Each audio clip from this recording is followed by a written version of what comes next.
पुण्यातील शरद मोहोळ खून प्रकरणात कराडच्या एकाला पोलिसांनी ताब्यात घेऊन अटक केली आहे। त्याने हल्लेखोरांना पिस्तूल पुरवण्याचा संशय असून पोलीस त्या दृष्टीने तपास करत आहेत।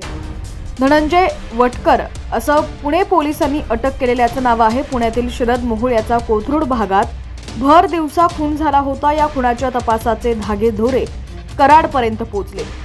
शरद मोहोळ याचा 3 हल्लेखोरांनी गोळ्या झाडून खून केला होता। खुनाच्या घटनेनंतर पुणे पोलिसांनी तपास पथकं रवाना केली होती। या तपास पथकांनी पुणे ते सातारा महामार्गावर संशयित हल्लेखोरांना अटक केली। या गुन्ह्यात 2 वकिलांनाही अटक करण्यात आली। अटकेतील संशयितांकडे चौकशी केल्यानंतर पोलिसांना आणखी काही धागेदोरे मिळाले। यामध्ये मोहोळ याच्यावर गोळीबार करण्यासाठी पिस्तूल पुरवणारा कराडचा असल्याचं समोर आलं। पुणे पोलिसांनी कराडातील धनंजय वटकर या आरोपीला ताब्यात घेऊन अटक केलंय। त्याने हल्लेखोरांना पिस्तूल पुरवल्याचा संशय आहे।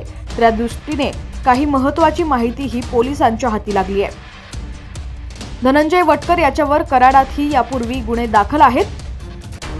ओगलेवाडी इथं मार्च 2023 मध्ये तब्बल 14 पिस्तुलांसह 10 जणांना अटक करण्यात आली होती।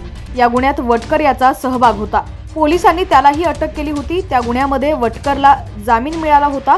जामिनावर असताना त्यानं पुण्यातील शरद मोहोळ खुनात हल्लेखोरांना पिस्तूल पुरवल्याचं पोलिसांच्या प्राथमिक तपासात समोर आलंय।